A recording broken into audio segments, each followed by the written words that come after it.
Assalamualaikum warahmatullahi wabarakatuh, Pak. Waalaikumsalam warahmatullahi wabarakatuh. Ini Pak, saya punya tugas dari CGP Angkatan 8 tentang modul 3.1 terkait wawancara dengan kepala sekolah. Boleh Pak, Bapak perkenalan dulu Pak.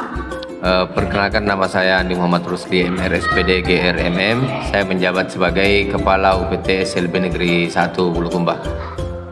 Baik Pak, sebelumnya terima kasih banyak sudah memberikan saya kesempatan untuk melakukan kegiatan wawancara terkait dengan pengambilan keputusan berbasis nilai-nilai kebajikan sebagai pemimpin.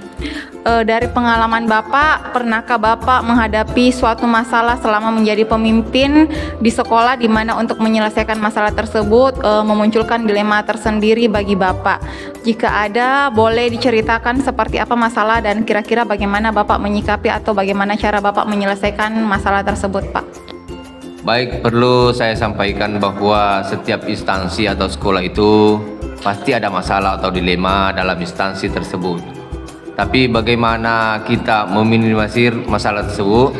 Dan selama saya menjabat sebagai Kepala UPT SLB Negeri Bulukumba yang kurang lebih sebulan ini, kalau masalah yang cukup mempengaruhi tentang kedisiplinan guru. Kenapa? Karena di sekolah tempat saya menjabat sekarang, kedisiplinan guru-guru sangat kurang. Banyak yang datang terlambat dan ada juga yang cepat pulang sebelum waktunya. Mungkin guru-guru sudah merasa di zona nyaman sesuai dengan kebijakan kepala sekolah terdahulu.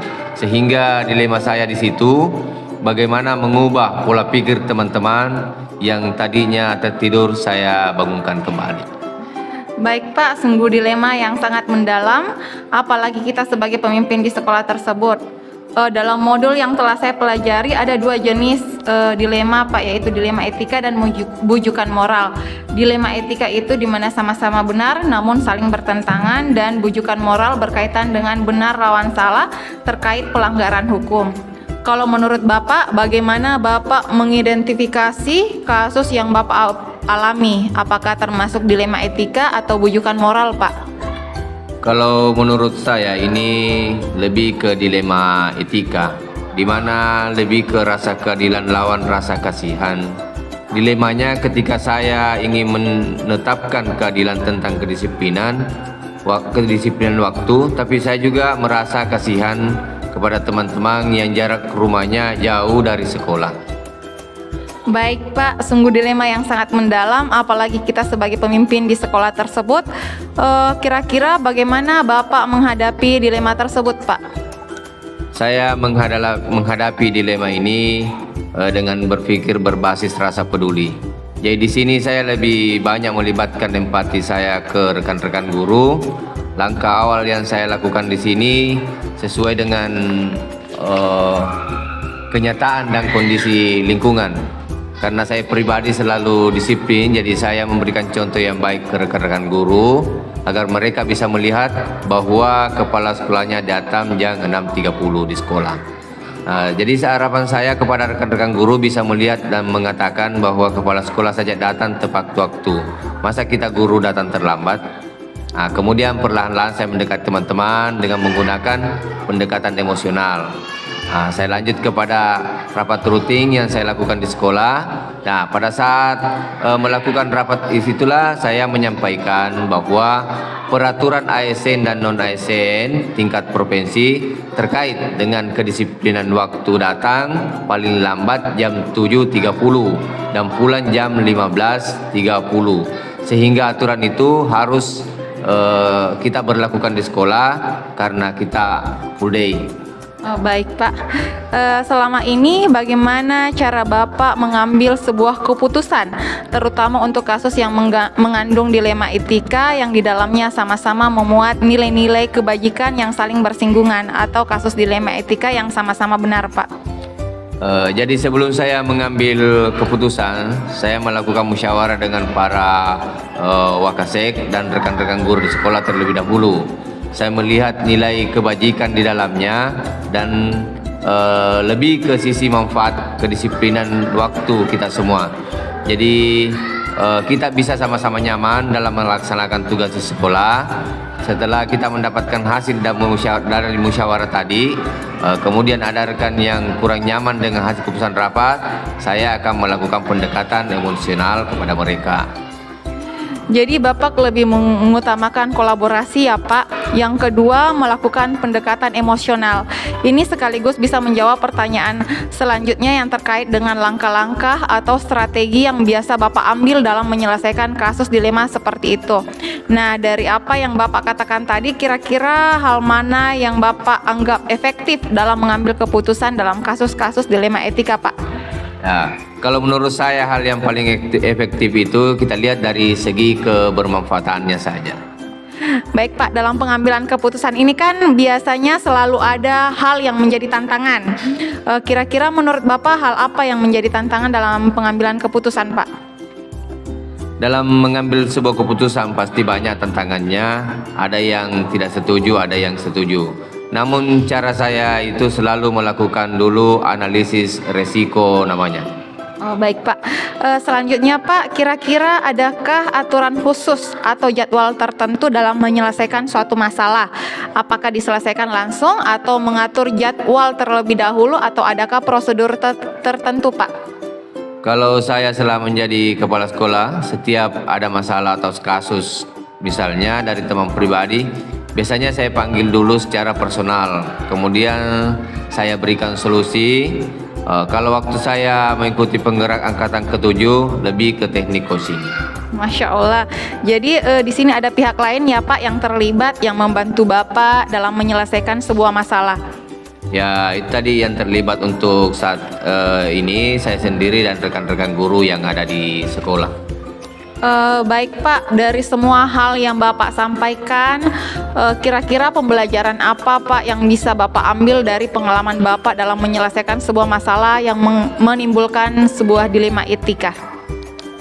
Jadi pelajaran yang saya ambil itu pertama sebagai pemimpin pembelajaran di sekolah, kita harus menjadi teladan yang baik untuk guru-guru di sekolah.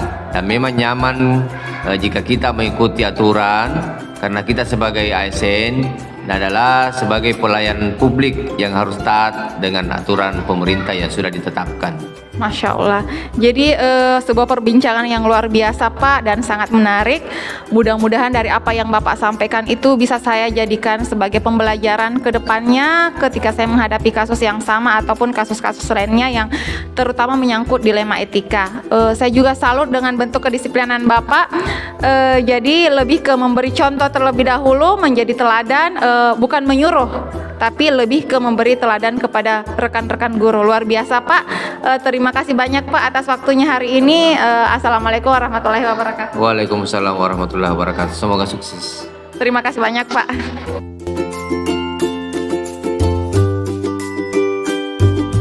Assalamualaikum Pak. Waalaikumsalam warahmatullahi wabarakatuh. Apa kabar ini? Alhamdulillah baik Pak. Ya. Sebelumnya saya mau terima kasih banyak Pak atas waktu yang diberikan kepada Bapak untuk saya. Jadi perkenalkan, nama saya Rahmania M Pak dari SLB Negeri 1 Bulukumba. Boleh Pak perkenalan dulu Pak? Iya. Jadi kami Muslim Umar, Kepala SMA Negeri 1 Bulukumba. Baik Pak, di sini saya ingin mengajukan beberapa pertanyaan Pak tentang dilema etika dan rujukan orang. Dari pengalaman Bapak, pernahkah Bapak menghadapi suatu masalah selama menjadi pemimpin di sekolah, di mana untuk menyelesaikan masalah tersebut memunculkan dilema tersendiri bagi Bapak? Jika ada, boleh diceritakan Pak apa masalahnya, kira-kira bagaimana Bapak menyikapinya, atau bagaimana cara Bapak menyelesaikan masalah tersebut Pak? Iya, jadi terima kasih. Jadi luar biasa nih pertama pertanyaannya menantang kita kepala sekolah untuk selalu belajar. Ya, jadi terkait dengan beberapa kasus itu kan sebenarnya dalam pengambilan keputusan memang kepala sekolah perlu belajar ya, terutama istilah dilema etika dengan rujukan moral. Ya, saya yakin banyak sekali kasus-kasus yang sebenarnya kalau kita mau selesaikan ya selalu bertentangan dengan hati nurani kita. Ya terlalu, karena kita kan kepala sekolah manusia biasa juga. Ya kita mau tegakkan disiplin, di sisi lain ya jangan sampai gara-gara kita disiplin ya anak-anak peserta didik atau guru yang bersangkutan bisa berhenti gara-gara kebijakan kita. Nah ini kan kita tidak menginginkan hal yang seperti itu. Makanya sebagai kepala sekolah yang perlu kita perhatikan bagaimana tetap menegakkan disiplin dengan tetap berdasarkan hati nurani kita, karena kita manusia biasa. Ya, jadi sambil contoh ini terkait dengan kebijakan pemerintah Provinsi Sulawesi Selatan, masalah disiplin kedatangan dan kepulangan dari guru. Kalau diaturankan bahwa guru itu minimal 8 jam dalam sehari, kalau dihitung dalam 1 minggu itu sekitar 42,5 jam. Ya kemudian dari segi tugasnya guru-guru, artinya kan guru harus berada di situ setiap hari. Ya, sementara guru kan mengajar di kelas, itu kan tidak selamanya di kelas, apalagi kalau guru mata pelajaran. Jadi dalam 1 hari mungkin kadang tidak mengajar, ataukah kadang mengajar full, ataukah mungkin tidak full dalam 1 hari. Ya. Kalau berdasarkan aturan seharusnya guru yang bersangkutan harus berada di sekolah, di kelas. Tapi ini kan kita juga manusia, bahwa guru itu punya keluarga, punya apa semua. Siapa tahu ada sesuatu hal yang penting yang bisa dilaksanakan di rumah yang harus ditinggalkan sekolah. Ya, selama itu tidak bertentangan, artinya guru itu tidak mengajar, tidak apa-apa kita izinkan. Jadi kita tidak usah terlalu kaku dengan aturan. Harus hari tidak bisa kita tinggalkan. Yang jelas kan tugasnya sehari-hari terkait dengan administrasi dan tugas mengajar di kelas itu terpenuhi dilaksanakan. Dan kegiatan lain apa bisa melaksanakan, tapi tidak mengabaikan tugas.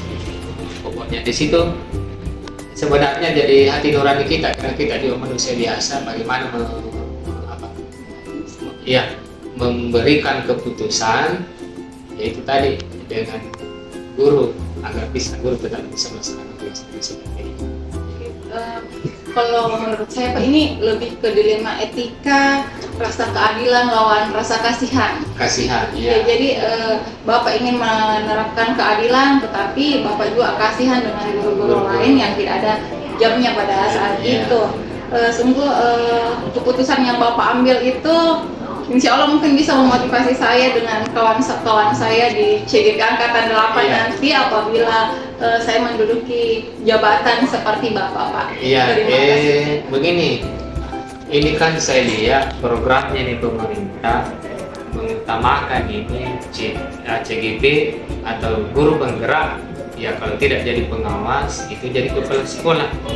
Ya, jadi nanti kan sasarannya itu guru penggerak itu akan jadi kepala sekolah. Ini sudah terbukti, jadi sudah banyak kali mendukung dari kepala sekolah. Di SMP juga ini Pak, SMP ya baru di pelantikan. Baru terima sertifikatnya kemarin, langsung diangkat jadi kepala sekolah. Belum keluar sertifikatnya, sudah ada infonya bahwa akan jadi kepala sekolah. Begitu besarnya itu perhatiannya pemerintah dengan guru penggerak. Ya, jadi terkait dengan kasus-kasus itu di manajer perlu memang belajar ini. Iya Pak, makanya ini fungsinya kita melakukan wawancara dengan kepala sekolah Pak.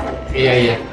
Jadi saya mau mengucapkan terima kasih juga. Ya, insyaallah kami kalau ada sesuatu artinya kita bisa bersilaturahmi. Ini kan masih berkelanjutan yang kita ini kegiatan. Jadi bisa komunikasi. Ya, kalau ada sesuatu ya kita sama-sama, bukan berarti saya ini kepala sekolah sudah masa kerja kurang lebih 30, bukan berarti sudah tahu semua, tidak. Jadi kita sama-sama belajar, apalagi banyak prinsip-prinsip atau aturan-aturan atau kebijakan-kebijakan yang sebenarnya kita perlu mengadopsi dari guru-guru penggerak. Terima kasih. Jadi kita perlu kolaborasi antara siap berkolaborasi dengan Kalau begitu Pak, terima kasih banyak Pak atas waktunya dan inspirasinya hari ini Pak. Terima kasih banyak Pak.